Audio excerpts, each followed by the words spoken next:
যত প্রবলেম আছে সব সালাত অথবা সাদাকা দিয়ে সলভ হবে। কি দিয়ে সলভ হবে? সাদাকা এবং সালাত দিয়ে সলভ হবে। সাদাকা কি? ধরো তুমি দিলা কাউরে, সাহায্য করলা, তোমার কাছে বিপদ আসার আগে আগেই বিপদ চলে গেছে, তুমি 13 বনে আসেও না, তোমার কাছে এই বিশাল এক বিপদ আসতে হয় না, এই আস্তে আস্তে আস্তে মশা মাছির মতোই আসতে। মানে তুমি উষ্টা খায় পা ভেঙে ফেলতা, এই জায়গায় তুমি হালকা করে একজন মানুষের সাথে ধাক্কা খাইছে হয়তো। কি হয়তো তুমি উষ্টা খায় পা ভাঙতা, সাদাকা দিছো, তোমার অজান্তে তুমি হয়তো একজন সাথে এইভাবে ধাক্কা খাই বলে যায় ভাই ধাক্কা দিচ্ছেন, তুমি হয়তো জানতাই না যে এই ধাক্কার মানে এই ধাক্কা না হয় এটা হইতে পারতো তোমার পা ভাঙার কারণ, কিন্তু হয়তো কোনো ফকির মিসকিনকে সাহায্য করছো, আল্লাহ এটাকে হালকা করে দিয়েছে। কি করে দিয়েছে? ইউ জাস্ট ডোন্ট নো, তুমি জাস্ট জানো না, তুমি জানো। তোমাকে একটা কথা বলি, আমার এই 25শে ডিসেম্বর আমার গাড়ি অ্যাক্সিডেন্ট করছে। আমি লাইভে টাইভে এগুলো দেখাই নাই, কারণ কে কি করবে এখানে, দেখাই কি করবো? আল্লাহ আমার বাঁচিয়ে দিয়েছে, আলহামদুলিল্লাহ আমি ওকে। সো আলহামদুলিল্লাহ, অ্যাক্সিডেন্ট হয়ে গেছে, দরকার নাই তো আমার, কারণ আমার কিচ্ছু হয় নাই আলহামদুলিল্লাহ। বাট তোমাদেরকে এতটুকু বলি, গাড়িটা এত জোরে যায় মারছে, টায়ার বিভাগ হয়ে গেছে। তোমার জাস্ট একটু বলবো, মানে গাড়ি কত জোরে যায় মারছে, মাইরা জাস্ট টায়ারটা বিভাগ হয়ে গেছে। এবং আমি আর আমাদের শেখ মাহমুদ বিন কাসেম ভাই ছিলাম, হালকা হালকা চোখ লেগে আসছিল আমাদের, দুইজনে উঠলাম, মানে সুবহানাল্লাহ, আমরা কিন্তু ধাক্কা টাকা খাই না, আমরা দুইজনে ঘুম থেকে উঠছি, তো সাউন্ড হয়েছে, সুবহানাল্লাহ। ভয় পাইছি আমি, ভয় পুরো আমার পেট ব্যথা শুরু হয়ে গেছিল, মানে আমি এত ভয় পাইছি, আমার প্রচুর অনেকক্ষণ পেট ব্যথা করছে, আমি এত ভয় পাইছি। পরে আমি চিন্তা করলাম, সুবহানাল্লাহ, আমি তো এমনিও বাড়ি খেয়ে নাই, ওয়াল্লাহ আলহামদুলিল্লাহ, আমি আজকে হয়তো তোমাদের প্রোগ্রামে আসতাম না। আর আমি চিন্তা করলাম, মারাই তো যাইতে পারতাম এরকম অ্যাক্সিডেন্ট, বাইসা যেহেতু গেছি আইসাই যাই, বাইসা যেহেতু গেছি আইসাই যাই, খালাস। জরুরি না তুমি ছাদ থেকে পড়বা, হাত পা ভেঙবে, তারপরে বাঁচবা, বলবা যে নতুন জীবন পাইছি। আল্লাহ হয়তো আমাকে কোনো ক্ষয়ক্ষতি না করে নতুন জীবন দিয়েছে। আর এটা হতে পারে ভিন্ন কিছু হতে পারে আল্লাহ বলছে যে জামশেদ ইউ আর নাথিং, তুই কিচ্ছু না, মানে ঘুমে থাকবি, ওখান থেকে চলে যাবি, বউকে বলতে পারবি না যে আমার বাচ্চাগুলোকে দেখে রাখি। তুমি যদি বিয়ের সাথে বসে যাও, বসিও, আমার বাচ্চাগুলো এগুলো মেয়ে, আমার বাপ্পার কাছে দিয়ে দিও, তোমার বাপ্পার কাছে রাখিও, এদের মাহারাম, খবরদার অন্য কোথাও দিও না। তুমি বিয়ে বসেছি বলো, সুযোগ পাবি না। হয়তো আল্লাহ বুঝাইছে যে এই যে টোক ঝোঁক নোক ঝোঁক সমস্যা ছেড়ে দে, তুই তো মরেই গেছিলি, কে তোরে কি বললো, কে তোরে কি তুচ্ছ তাচ্ছিল্য করলো, কি আসে, তুই তো মরা মানুষ নেই, তুই কি এই ঘুমে থেকে মারা যাবে, ঘুমে থেকে মারা যাবি, এবং শুধু শব্দ শুনবি, বুঝবিও না, এর আগে মারা যাবে, মরতেই পারিস। ক্ষমতাবান কে? আল্লাহ, তিনি নিতেই পারে আমাকে।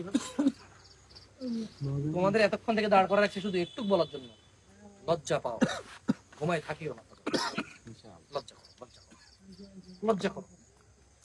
মানে তোমার মা মরে যাক, বাপ মরে যাক, তোমার সন্তান তোমার সামনে কোরবান জবে হয়ে যাক, নামাজের সময় হয়েছে, পড়ো। যদি একটু প্রবলেম হয়, এটা একটু সেরে এসে পড়ে ফেলো, মানে এখনই পড়তে পারতেছো না, ওকে ওকে, এটা থেকে বের হও, বের হয়ে পড়ে ফেলো। ফজরের 2, জোহরের 4, আসরের 4, মাগরিবের 3, এগুলা ছাড়ার ইসলামে কোনো অপশনই নেই, এর কোনো কাফারা নাই, কি নাই, এর একটাই কাফারা আছে, আস্তাগফিরুল্লাহ, আল্লাহ আমাকে মাফ করেন, এর বাইরে আর কোনো কাফারা নেই। নামাজ পড়বো ইনশাআল্লাহ, এরপরে লস হবে না, কারণ যত মানুষ নামাজ পড়ে কারো লস বিশ্বাস করো, এদেরকে কেউ খারাপ বলে না। হ্যাঁ, নামাজ পড়ে চুরি করে খারাপ বলে, নামাজ পড়ে ঘুষ খায় খারাপ বলে, নামাজ পড়ে দুর্নীতি করে খারাপ বলে, নামাজ পড়ে জানা করে খারাপ বলে, নামাজ পড়ে বিচারে যা ভুল বিচার করে, এটা বেশিরভাগ বিচারকে ভুল বিচার করে, জানো কি?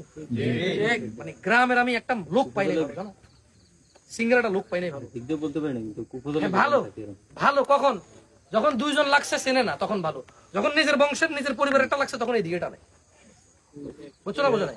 আর কতগুলা বিচারক, ছি ছি ছি ছি ছি ছি, কোন দেশে কোন সমাজে বসবাস করি, তোমাদের দিকে কিনা জানি না, জায়গা জমির মারামারি লাগছে, ওকে অমুক লতিফ মাস্টার, কি মাস্টার, দারুণ বিচারক, আইনলে কেউ ঠকা যেতে পারবে না 10,000 টাকা রেখে। মানে আপনি বুঝুন, অপরাধী আগে থেকে জানে লতিফ মাস্টার, সিদ্দিক মাস্টার, তারপরে আবু বকর মাস্টার, অমুক ভুইয়া, অমুক চৌধুরী, অমুক মন্দার, মন্দার মানে মজুমদারের আমরা দিকে মন্দার, বুঝছেন? আমি একদিন এরকম মারামারি লাগছে জায়গা, বলতেছে যে অমুক অমুক মাস্টারই নিয়ে আসছে। মাস্টার কি করবে ওখানে এসে, ওই গ্রামের মাস্টার এখানে এসে কি করবে?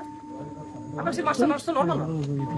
বলো যে না না ভাই, পরে বুঝলাম যে রাজনীতি পরিবারের ছেলে, অর্থ সম্পদশীল পরিবারের ছেলে, মাস্টারও ছিল। বলে যে সে বিচারে আসছে, বিচার ঠকাতে পারবে না। আমি বললাম অন্যায় হলো ঠকাতে পারবে না? কয় না এরকম না, তবে মানে অন্যায় হইলো বেশি ক্ষতি আসবে না। মানে ধরুন আপনি আমার 10 টাকা মেরে দিলেন, জরিমানা 6 টাকা, বুঝেন নাই? আপনি মারছেন কত, জরিমানা হবে কয়তো, এরকম বিষয়। আবার এদের লজ্জা লাগে না, এদের রেটও আছে। আবার জনে জনে জনে জনে জনে জনে এদের জন্য কি এটা, মানে যেমন আমি জামশেদ মজুমদার ওয়াজ করি, এরকম যেরকম বলা আছে, ওর ব্যাপারও বলা আছে, উমুক বুইয়া আইলে এ জায়গায় স্যার কেউ ঠকাইতে পারবে না। মানে বুঝছেন না? বাপরে বাপ, মানে এরকম শরম লাগে না এদের? শরম লাগে না এদের? শরম লাগে না? আমি টাকা নিলাম আপনার থেকে, আইসা ওর ইনসাফ করবো আমি?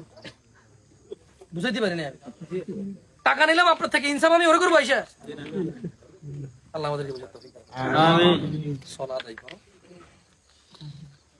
তোমাদেরকে আমি শুধু একটু বলি, তোমার যা হয়ে যায় হয়ে যাক, তোমার মানুষের একদম তোমার বলবো বেটা তুই নামাজ পড়ে লাভ কি, তোর নামাজ কি কবুল হবে বেটা, তুই এটা করো ওইটা করো ওটা করো, তুমি কান দিও না কথা। কবুলের মালিক কে? আল্লাহ। তুমি ওরা বলবো যে কে রে, তোর আমার নামাজ গেলে কি তোর কাছে যায় যে তুই গেলে প্রত্যাখ্যান করে দিস? তবে জেনে রাখ আমি তোর ইবাদত করি না, আমি সিজদা তোকে দেই না যে তুই গেলে প্রত্যাখ্যান করবি। আমি যাকে সিজদা দেই এটা উনি জানে, আমি জানি। আমার দোষ আছে আমি মানি, আমার ত্রুটি আছে আমি মানি। আমার নামাজ কবুল হয় না, তোকে কি আমি ইবাদত করি? আমি কি সিজদা তোরে দেই? আমি কি রুকু তোরে দেই যে তুই বলবি কবুল হয় না?